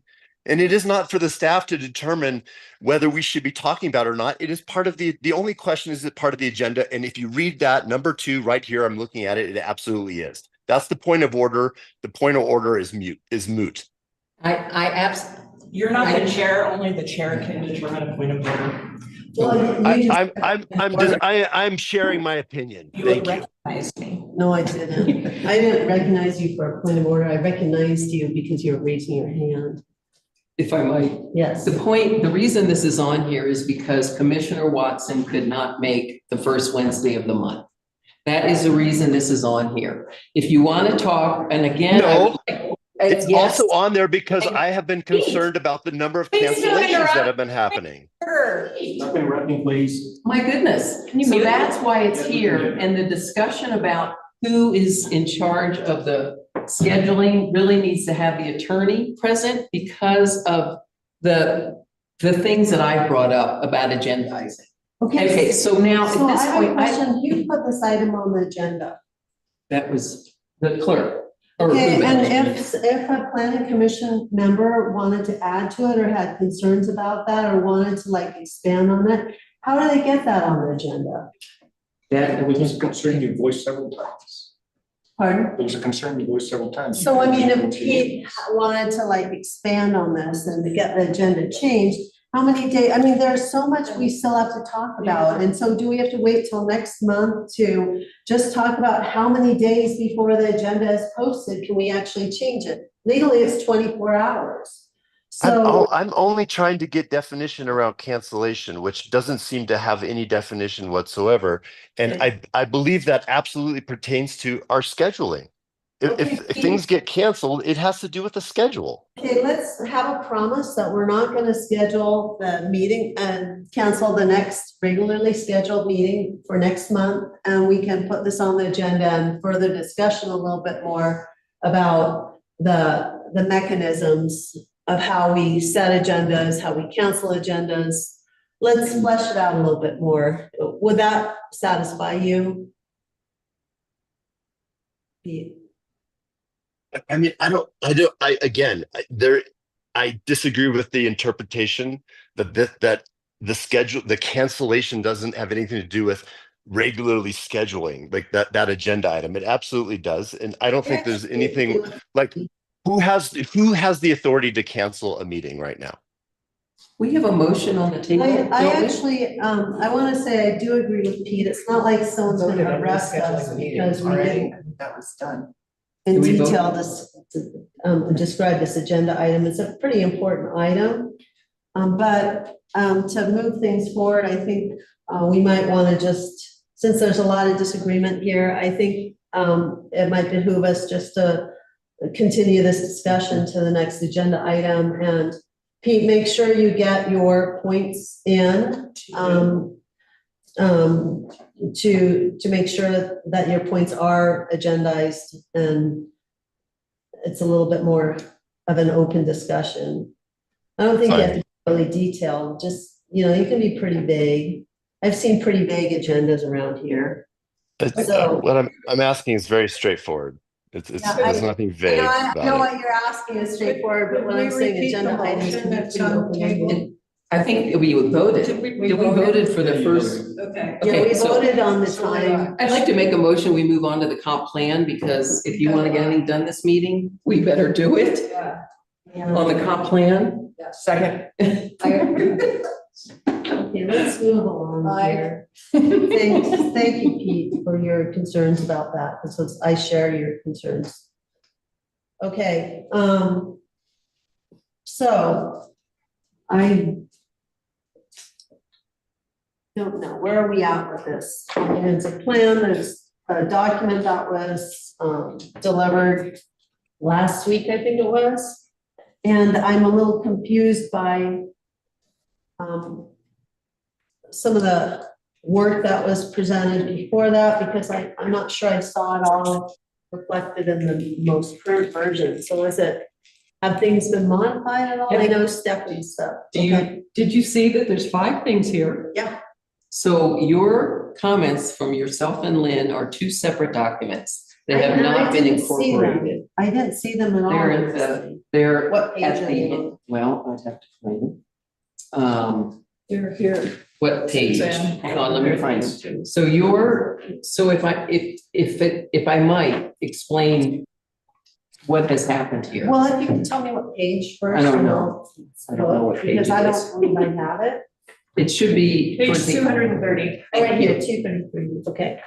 I didn't look at the very end. I saw a lot about trees that I didn't think had been in there before that looked like had been added. And it looked like maybe our comments had been amended and put in different ways. No, Okay. if I can explain. Okay. Because what you see here is, so Stepan created a new element for housing and a new element for infrastructure. And he put the urban forest into infrastructure. Mhm. Had not seen, your comments came Okay, in so on the. he hadn't on the seen data. ours yet. No, he had Okay. not seen them. So he had created the urban forest, and he took that partially from the contractor's work. And then I went in and rearranged things from goals and policies, like I said I would do. And then I also went in, I listened to your meeting where you went through the entire table of comments, and I put in the responses, the things you wanted. on this table when you said yes. So those things, this table of the things you all said, yes, let's incorporate them, have been incorporated. Okay, For instance, so if you have the table, what page is that on again? I can't tell you, that's at the very end. Yeah. 232. So 239. Lynn had submitted her section on dark skies, while Stefan and I were updating this, inserting Page 234, for that dark table. skies. Okay, so Lynn's piece that you provided earlier, singularly, is in here under infrastructure. Right. And then you two had worked together on that Sunday and submitted the two pieces that you have here. So in here, dark skies is still sitting in infrastructure as a placeholder. Most of the content of dark skies is the content it's the content. Exactly the same. Yeah, I mean, there might be some modification to make it actionable. Right. But so that is right now in infrastructure. And the urban forest is in there, and some of that, I'd have to go back and look, I don't remember all the details, but a lot of it came from the contractor. Right. So the difference is, if you want an environmental element, so dark skies would be removed from infrastructure and put into environmental. Trees would be moved out of infrastructure and put into an environmental. Or could it be that it's put in as like a mention, but environmental because I noticed that he did that in some other areas where it was up in another place. So Well, I I think- just leave a comment that, both trees and lighting are both infrastructure. What page are we on with this comments? I'm sorry to interrupt. Is it 100 when we're talking about trees? I just want to make sure I'm on the same page that we're at. That the one that we submitted? No, the one that's Stefan, you're saying So that he's incorporated it here. No, it was. So and what you have in front of you is a red line and strikeout showing where changes were made. And then if you go to Oh, it's page, page 99 is what you're referring to. That's all I wanted to know. I think, I don't know where everything is It's page inside. 99. So you're looking at urban forest. Yeah, Okay, that he added that with red, on Right. page 99. Yeah, that's on page 99, and I think Dark Skies is on page 100. Mhm. And my question is, could they be mentioned in infrastructure, because they are, but there could be a note for goals and policies, see environment and health or whatever. I personally don't see why not. I think that would be good because like there's monies that are available under infrastructure that could be spent on trees. So you do have to acknowledge it as a part of the infrastructure. But the thing about trees is there's such a crossover to trees, to like environmental benefits and stuff. It's not just infrastructure. It's also, I don't think you get that with the. And, I think the healthy natural environment was kind of addressing some of the comments of people concerned about maintaining that. So to give it its own section, but possibly mention it in infrastructure and refer it to the healthy environment for. Go ahead, please. I'm just, so, in things that you have in here, some of it's already incorporated simply because those were things that people were concerned about. So I have not taken what you all submitted and compared it to everything in this current draft. So I think there needs to be a little reconciliation of wording to make sure there's not inconsistencies and that they are consistent. And then I also wanted to say that I feel like your goals you have for environment 1.3 are really more background about trees because, or need to be reworded because recognize the energy savings. So it's all about addressing the management of trees. And so what you've given here with this set of goals, in my opinion, are all the reasons why trees are so important. And then the policy would be make sure that, when you're approving a subdivision, that the trees, blah, blah, blah, are considered, which I think is in urban forest. And then it's also mixed in economics, there's references to trees. There's references to trees and transportation. So the trees are sort of threaded through here They thread through. because of where they come into that element. Yeah. So it might be perfectly reasonable to create your, what you're proposing, the healthy natural environment, but I just want to make sure that some of the wording here recognize the value of capture and storage, the continuous expanse of all urban trees in the United States store about 770 million tons of carbon. Well, that's not something you can do. That's what you're going to be addressing when you make sure you have a good tree canopy. So it's more of the value. It's more of a background. To me, yeah, it's more of what, this is why trees are so important. Well, it's a And then- value, and that's why it was kind of sad that we took all the values out and turned them into goals, because it's completely different. They're not, it's all the same wording, but the thing is, when you have a value, you have to have some way of achieving that goal. We could put some goals and some more. Well, and I think, to me, I think a lot of this is informational, And not this forward, achievable. you know, like we're not experts at this, so we did That our was the best. starting point. Yeah, and that's- So, you know, I agree. So, you know, could we go through it and say, you know, this should be in goal or it shouldn't be in here? I think that's what we were planning on discussing anyway when we came forward. But I guess my first question is, do we feel like making healthy natural environment its own section where it hadn't been addressed as its own section in the master plan before? Do we feel that, you know, that it's more comprehensive that way? And we actually, you know, we took this, we didn't take the wording, but we took the idea from the Ridgeway plan. And then look back on the comments, and the comments, you know, very much so address their concerns about maintaining it. So that's why we wanted to bring forward a suggestion of, do we want to include it as its own separate entity? And if so, then we need to work on what isn't working in what we propose.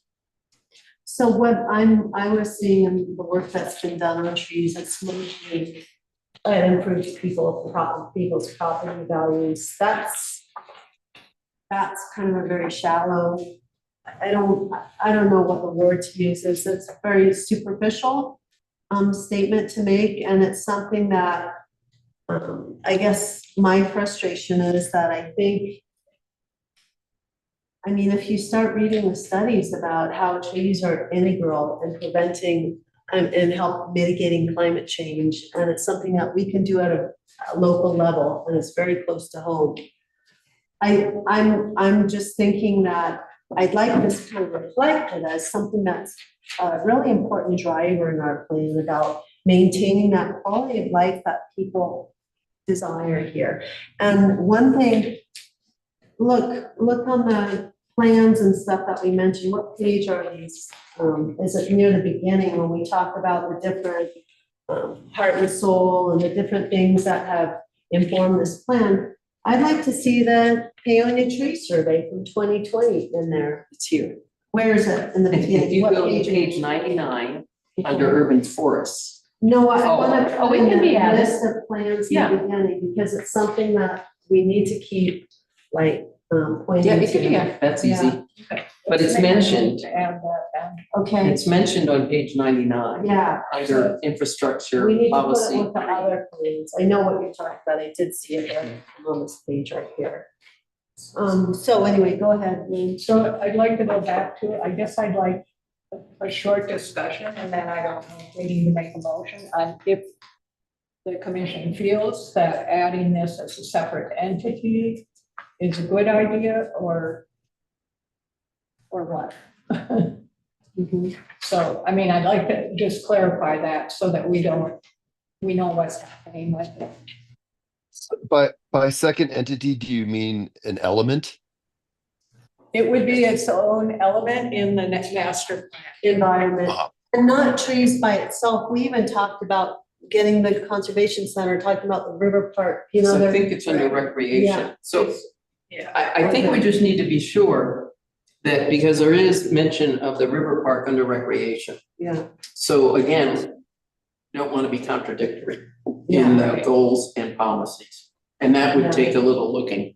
yeah. And then my point again is to go back to, do we want this to be in one concise area? It's the river corridor, it's dark skies, and it's the urban tree forest is under healthy environment. So it's all consolidated there versus spread out throughout. Do we want to do that or not? I think you need to leave it. You want dark skies mentioned in some of these elements when it comes to building. I think there's a place for each of these pieces within other elements, because I think it's important to consider the river park under recreation.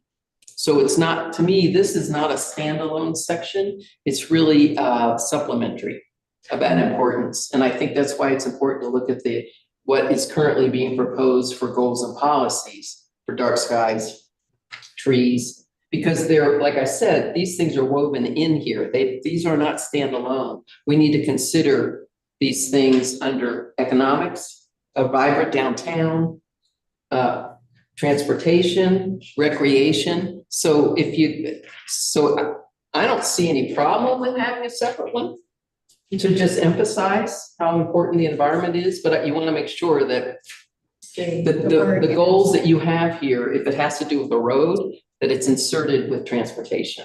Because I would think if I were a staff person and, I will be looking at this, I am not going to read this entire plan Right. for a It's pretty huge. specifics, maybe small project. I don't know. Because I think we need to make this usable. Because if we're looking at roads, I would zero in on transportation. And then I'd go, okay, we got these transportation policies and goals and policies. But wait a minute, is there something I should look at for econ? Does that make sense? And I'm sorry Stefan isn't here, since he's the one that's actually used comprehensive plans. But so I'm saying I don't think it's a bad idea to have environment, but I don't think you want to pull everything out about dark skies out of other elements Oh, no. I for agree. consideration. And is that what you were thinking? No. That you would consolidate? No, it's. No, I was just thinking this I think I added on this document, healthy environment, a few more. I left out some ideas for dark skies, for policies and goals. So I think there's a few more in here. I'm fine with it being an infrastructure. It just, I thought there should be something said about healthy environment. And I think we both thought that. So that page is suggesting a standalone component, but it's kind of like a tapestry. So you might get the nice flower here, but the threads that create it also weave through, with colors through the rest of the plan. They're just not emphasized, but so the whole thing is kind of a tapestry. And if it's woven already through the master plan, and I did do search and look for certain of these words, it might be, would it make more sense to not, have it more just a summary and take the goals and policies and kind of weave them into the dialogue about the healthy environment and not have goals and policies? Because if they're already in I different think that's, aspects, Well, I think it's gonna take editing to see if Yeah, what's already here See what's versus what you all are proposing. I think my concern is it does have to stand up to some of the emphasis that we put on housing. Because that's like enormous, this emphasis. And when you're talking about emphasizing this built environment so much, I think we have to have that green environment emphasized too. So you don't get something that's out of balance, where the built environment takes all the attention. And that's why I thought Ridgeway's, and actually their plan started out with the environmental values of the community. And I think, people say, oh, we want to maintain the rural lifestyle, we want the rural character, the surrounding farmlands, but let's say, what's here in town that we want to maintain? That's what makes that outside world so something that we want to be, instead of just kind of putting our focus out of what's around us, we gotta look in here and what could potentially be changing with the changes that we're contemplating. So I guess Yeah. I'd like to know, did you read all of the elements and identify what's missing? What do you Because- mean? In the housing plan? No, in all of it. Yeah, well, I mean, No, look, hey, but- I've got tons of markups. No, It's no, just no, hard to know where to start. But the thing is, are these filling in gaps? I mean, we can't start Yes. over, that's my point. We cannot start over. Yeah, So I would recommend that you all see what you think. Are there pieces that you've proposed in the environment section that you think would be beneficial to put in housing? yeah. For But that's instance- the editing, I think, and then the, Yeah, I don't know how to do it, but I mean, do you look for a certain canopy coverage in town so you don't see people just chopping everything down so we can build more I think you housing? have to read what's in the housing one now. Well, I don't see it in And there. see what's Do missing. you see when you have parking lots, are you gonna require a certain amount of shading around parking lots? And Require- I'm saying Yeah, that the time now is to go in here, read it, and identify what you feel like needs to be modified, removed, or added. yeah. But we gotta move forward. We Okay. got a February 28th I can do deadline. that in that. No, it's not exactly February 20th. I Yes, it thought they is. extended it No, to no, last, we- next September, No, the final. no, the February 28th was the date that has to be approved and approved. That was what the motion made at the Sue, I last think meeting. Susan, I think what you're referring to is that the DOLA deadline is in fact till later in the year, still September of 25. No, we actually have till December of 25, but we don't want to go Dece- back. December of 25, they gave us another year, but we do not want to do that. There was a motion made by the Board of Trustees to have this approved by February 28th. What are they gonna do, arrest me? So Suzanne, we gotta keep going. This is just, we. Yes, I'm not It's saying that not- we're stopping, I'm just saying this is incredibly important. So let's- Yes, and I have to tell you, I have Yeah. spent hours on this. Yeah, I have too. Hours. I have So too, and I know we're at the point where you have to look at it. And if you have your particular interests, which are identified in here, Mhm. make sure that you're either getting them in as its own goal, and let's make sure it's not contradicting something else. Well, thank you for that guidance.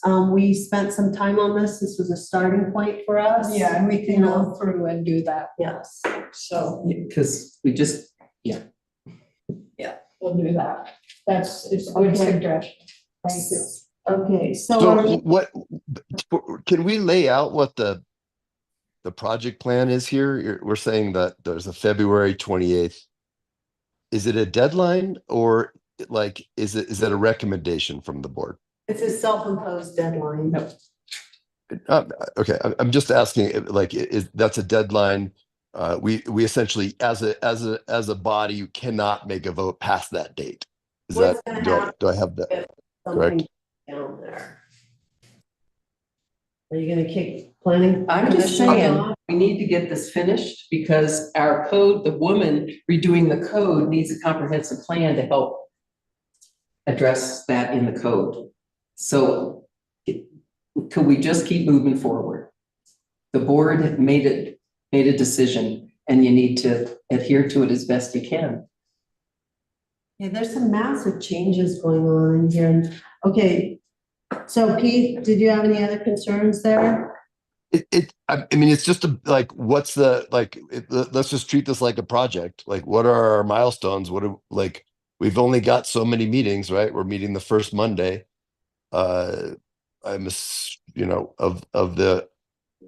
Of the month, like, how many meetings, when do we have to have this thing passed? Like, what does that look like?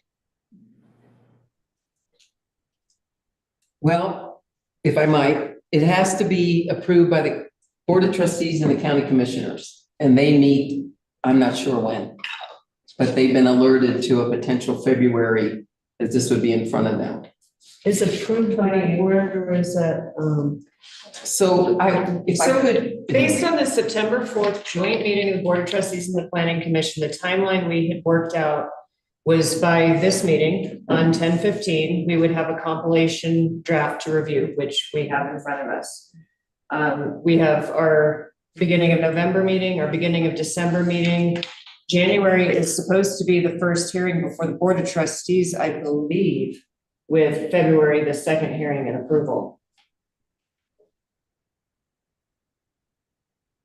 So if you need more meetings. So I'm available. So we're gonna have to have. Okay, more- so I mean, can the members of the board who have made that recommendation, can you lay out the timeline that will make this feasible for us to pass this? Because it doesn't, like, you've made that recommendation for the timeline, so can you explain how that works? Like what you think works in terms of how we're gonna go through and pass this? I have, you know what? You got a good draft in front of you. If you have, and these are the only comments that we received. You know, and you didn't have the benefit of this draft with the housing and the infrastructure compiled. I mean, just by a show of hands, if I may, like, who thinks we're pretty close? Who thinks we're really far off? I have my hand up. Okay. So what do you see as a reasonable timeline, Commissioner McCarthy? Well, I think it's easier to explain why I think we're far off, and then maybe we can see where we can find a path forward. We were given a final draft of the comprehensive plan in June. Is that correct? Contractor final draft, yes. Okay. That final draft we could not pass because it did not contain two of the most, like, two elements that we would have to have by law. Is that correct? Yes. Yes, and we It didn't have a housing element. It had parts of infrastructure. Right, we were provided a draft housing element on September 26th and a draft infrastructure element on the 19th of September. And then I believe we- September, right. But we were given a final comprehensive plan in June that did not contain those two things. How is that? You know Why what? is that relevant to this conversation, though? We're trying to come up with a timeline moving forward. Because if we had you're saying that, look, we have a final plan, we should be able to get this thing forward. We said that in June. So my concern is that this is being guided, like the people who are both putting these things forward are now telling us we need to speed up and get this thing in. But in June, we were supposed to have a final draft and we did not. It's still been unclear to me that there's any kind of project plan here to get this thing over the finish line. And it appears to me that we never had one to begin with because we engaged with a professional company, we put an administrator on this, and we delivered a final draft that we could not pass. So I think we have to what I hear right now is go, go, go, go, go. And I want to say, wait a minute, let's stop. Let's look at what happened in this process that got us so erroneously off the path. Let's fix it and let's move forward. It's not just a matter of go, go, go. You're the same people that delivered the final draft that was incomplete. No, that's not true, Pete. That final draft was by the contractors. We looked at it as a really good element to work from. We recognized there were things missing. We also, you may not have heard in some of these meetings because you weren't there, that the reason some of these things were not in that draft is because the planning commission at the time did not require them by the contractors. And so now we're taking this large flow sheet that we have, or whatever you want to call it, the draft that we have that we've been working on. Stefan has added the infrastructure. We have the housing element. We were missing the zoning, and Suzanne and I may have thrown a little monkey wrench in with the healthy environment, and we'll work on that. So we're really not close, and we really, you know, But the idea of just I don't agree with you at all in your assessment of this. Did you think we were close in June? No. So Pete, I don't mean to interrupt, but I have a question. So, for instance, I have concerns about several sections of this. The housing, all this info stuff. You know, I do want to point out, we're talking about ADUs. That seems to be our only plan for increasing housing here. But if you remember, and I don't know if you remember, I don't know if you were involved in the town meetings at the time, but when we applied for that DOLA, about this, affordable, identifying affordable housing, there were 3 strategies that they suggest. You know, we adopted 3 strategies, and I think the ADU was kind of a way to get around the water moratorium, and everything's focused on ADUs now. That was. I know, that's just was my impression. We're no new apartment buildings, no new subdivisions, and now everything's ADU, and we're talking about infill. It doesn't seem like we've identified areas like for high density toward the highway, near the high school. That used to be the plan, was where things were real walkable for high school students, and it just doesn't seem to be in here. Well, Because it's called sprawl. But the thing is, when you have a town that's as small as ours, it's okay to expand a little bit with population, because I mean, I don't want to live in Observatory Park or Platt Park with infill. And this whole thing about blight is a little scary to me, because I'd like to know, where is our blight? I want to see the blight map. I want to see what neighbors we're talking about here when we're talking about blight. Suzanne, I think Okay. you need to look at the land use map. Yes, I Because know, and that's I the don't agree overarching with it. piece. I mean, to put agriculture zone all the way up to the high school, I don't think agricultural zoning, the high school is not in the public zone, it's agricultural. I don't think it uses. is. Yes, it is. What page is it on again? I'm looking at It's all that 79. green, right? I feel like Green we're Like getting this. in the weeds of But I'm just wondering how. of specific. I just want to I understand everyone's concerned about, are we close or are we far? I just want to be really clear about why I don't think we're close. Right now, when I look at the document, I just see a sea of red and things that have been recently added. It's very hard to know who added them, where they've been added, and I get all that's really hard to do. But the fact is that we're doing a lot of wordsmithing. This was the term thrown around a lot in the last meeting at the end. And it's like they're on these really important things. And so the housing element not being in there, Lynn, I hear what you're saying about it was asked for it not to be in there. I don't understand that at all. Was that a decision that was made knowing that it needed to be included by law? It just feels like we don't know. Yeah, if you could answer that, that'd be great. The housing element wasn't in there initially because it hadn't been completed. And so they always said, once it's completed, it will be referred to in this document. So that's why it wasn't in there initially. But then how were we delivered a final draft if it wasn't We completed? have the housing So element. I think, Pete, if you would just listen for a second about what's constitute the final draft. So in all support of the contractor, when the RFP went out for this, there were so many things in that RFP that nobody here knew what a comprehensive plan had to have, including the statutory requirements. And I was on the board at the time. We didn't realize there were things in there that need to be in a plan, and the contractor, in their defense, was not asked to do it.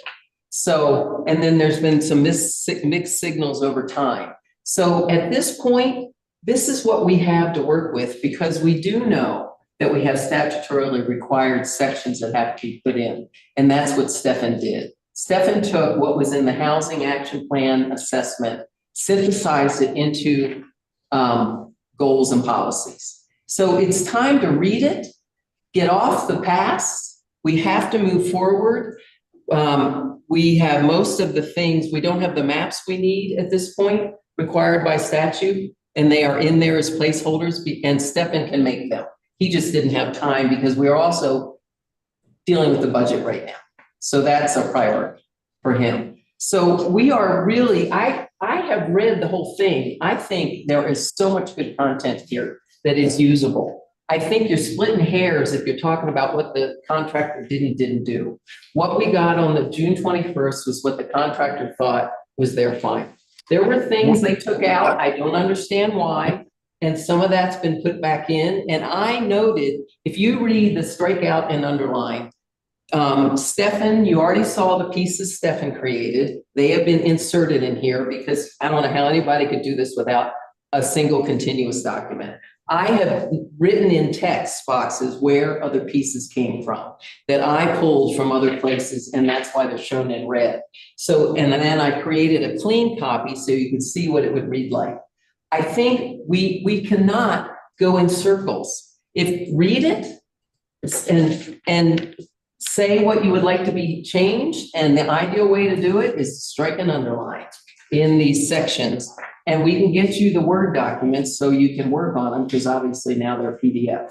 So the Word Okay. documents I are mean, available. I did you see my email about the housing element with Stefan with the policies that were added? Yes, I believe he copied everyone. I saw it. So I'm not trying to split hairs about how going past. I'm trying to understand where we got to and how much what institutional knowledge is here, and so that I can try to find my way through the weeds here. So I have read the document. So I really don't, you can assume that I've read the document. You can assume that I'm acting in good faith and not trying to split hairs. I do not feel comfortable passing that housing element for all the reasons that I stated in my email. I also don't view citations as my professional experience does not like go to the standard of explaining a policy to me or being a citation from something else. So I will need more I would need to go through each one of those, have them explained, have us talk as a group about the things we would want to add. The housing element, as far as I'm concerned, has just been written, and it has a whole bunch of policies that I think that as a group we need to review.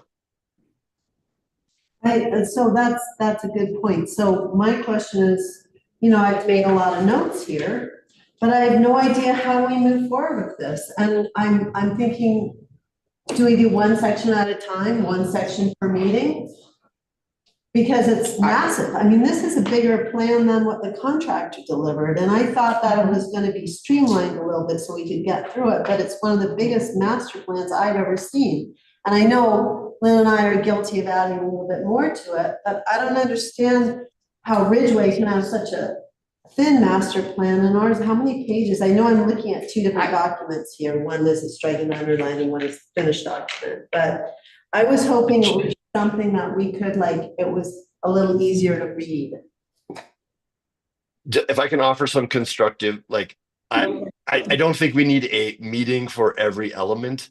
I do think we need that for housing. I think that is such a central piece. I mean, I think we found that out at all of the different things that we can't just create the policies and stick them in there from one person's point of view.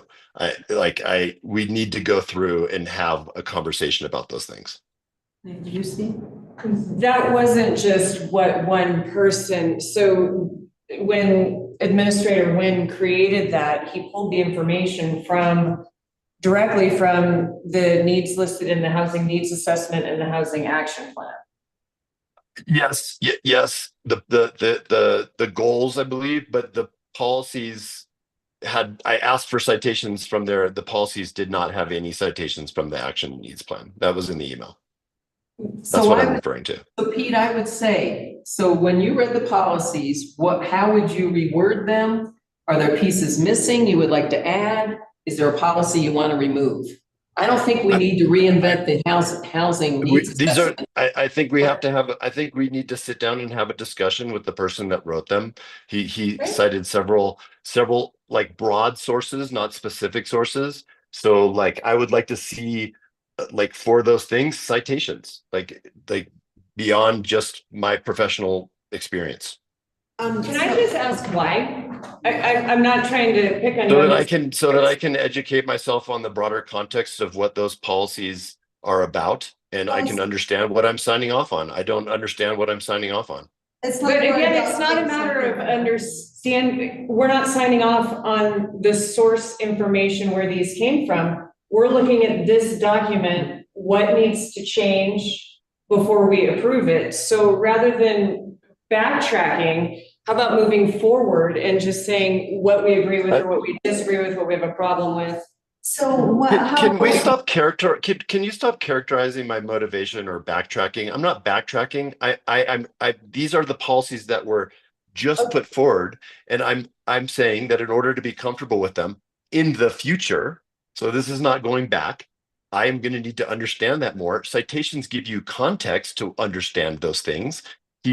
I was given very broad context. I was not given any specific context. I will need more context. I see what you're saying, like the charter for new urbanism and good neighborhood design and the charter for the Congress for new, I mean, this is like stuff that we're adopting something on faith, basically. It's like by reference, but I would like to say, Pete, can you suggest what, like, is there a meeting time? Tell me, what would you like to see here for the next meeting? Would you like? What to I was make- saying is I just think that for the particular land element, we need to have a review of the policies with the person that wrote them, or perhaps a written explanation of each policy that goes into more in depth, like rather than just the policy that's there. Let's plan for this topic in the next meeting. We don't have much. I'm sorry if we don't have much time. This is really important, and if it takes time, we're gonna have to take the time. Because this is not what the public, I mean, we haven't done like public outreach on any of this. I mean, It's just in the agenda packet. Yeah. Yeah, and we said there would be a revised version for this Yeah. meeting. So the public does know. Yeah. It was all made You really available. think they're reading it right now? I can't help that. We'll have can't- them more here. I cannot help that. Yeah, I You know, it so- doesn't help the bigger page, I know. what I'm doing is I have to leave pretty soon. Okay, And it's and I time have to my hand decide up. what we're doing, and yeah, you're talking with your hand up. Mm-hmm. We need to decide what we're gonna do for the next meeting. Pete, do you have suggestions, do you have some real concerns? I mean, I would like to have an agenda item where we review the policies and have an explanation of what the policy is. Okay, well, I'd like to make a motion that we discuss this, the housing portion, which is rather new, at the next meeting, and bring up concerns, changes, whatever. Have Stefan present while we're doing it. Would that suit you? Are you asking me? Yeah. I'm simply asking I'd for like to either a written explanation where then we can discuss as a commission. If Stefan is available, then yes, but a written explanation, something beyond just the policy itself. Okay. Paige, Well, you made a motion. yes, Can you repeat your motion, please? no. I don't have it memorized. Ms. Watson makes a motion to discuss housing at next meeting. Did you hear that, Pete? Yes. Do we have a second? Okay, so that dies for lack of a second. Lynn? So one of the things that we submitted was the zoning, because by statute, that was also supposed to be in there. And so I would like to ask if we could have a discussion about what we submitted, so that we can have some direction on what changes or insights people have. Yeah, I'm concerned about the housing element too. I have concerns about the zoning, but I don't understand how we're supposed to be moving forward. And we've spent a lot of time in this meeting just kind of arguing, going back and forth. I'm gonna have to leave. I've got a really early day tomorrow. So I guess we'll just plan to meet first Wednesday of next month. Monday. Okay, I'm sorry. I'd like to make a motion that between now and the next meeting, could, in particular, if particular commissioners have questions about, it sounds like policies in the housing element, could you please put those questions in writing? So they Yeah, it can would be be. nice to have a word program and a way to do a page. Point of order. Okay, I gotta. Talk I gotta about leave. bickering, please. Yeah, I've got to leave. Okay. I was. so I resent the sorry. fact that you act like you are the only one with a busy schedule, or that Commissioner McCarthy I'm acts not, like but he's I not have with a to- family. We're in this, I have a, me too, me too. Welcome to the party. Okay, thank you. Good evening, Ms. Watson. Thank you. We'll talk to you later. Sorry, was there something directed at me there? No, I'd like to make a motion well, let me back up. I have read the housing section. I've read the housing assessment. I've read the housing action plan. The policies in there make perfect sense to me in terms of dealing with housing, the broad things that a town, the decisions they would make in any housing situation. So I don't need a reference from Stefan. Stefan is a planner. He's created 2 other plans. I don't feel like I'm good with the policies that are in here. And Do you feel it's unreasonable to ask for an explanation for the policies? yes, I think it's unreasonable to ask for an explanation for every policy, when to me, these policies are really quite common sense issues. They're not rocket science. Encourage building and construction strategies, methods, and practices that promote energy efficiency with low impact design principles, including the use of renewable energy resources. That doesn't need an explanation. It makes perfect sense. That's what you would want to do in a town that's getting new construction. So I guess rather than us try to go through every piece of this at a meeting, I'd like to understand, Commissioner McCarthy, what's your question? What housing goal? My question is that these policies are not derived from common sense. They're derived from other sources, and I'm simply asking for citations so I can understand a larger context. I'm not sure why you don't understand about that.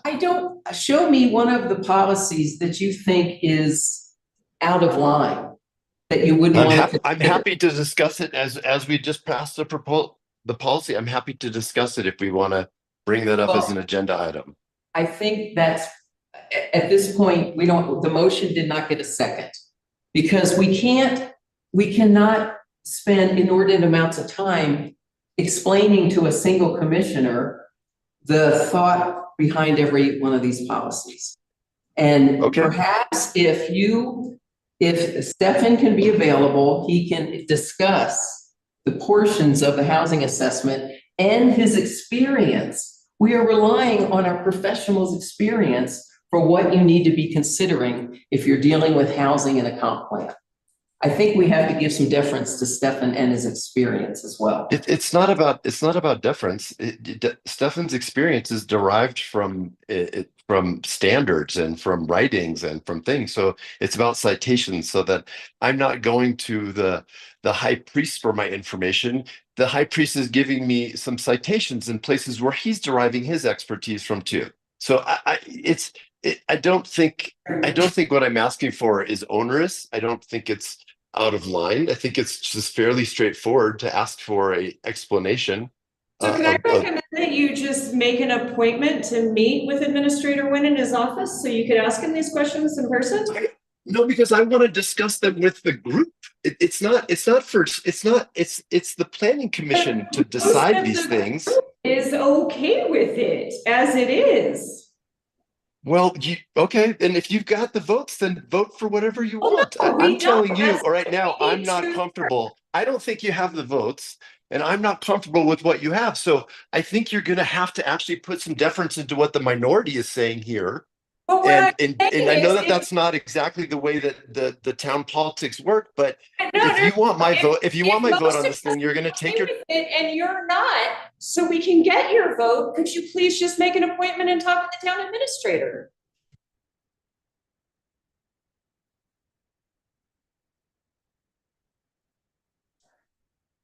Did someone mute me? Yes, I did. So It was not a productive conversation. It had to be one-sided. If you wish to speak, you need to raise your hand. I wish to leave. Thank you. Goodbye. Did we adjourn the meeting? I second. All in favor? I am beyond frustrated. I am beyond frustrated. I feel like we're being held hostage.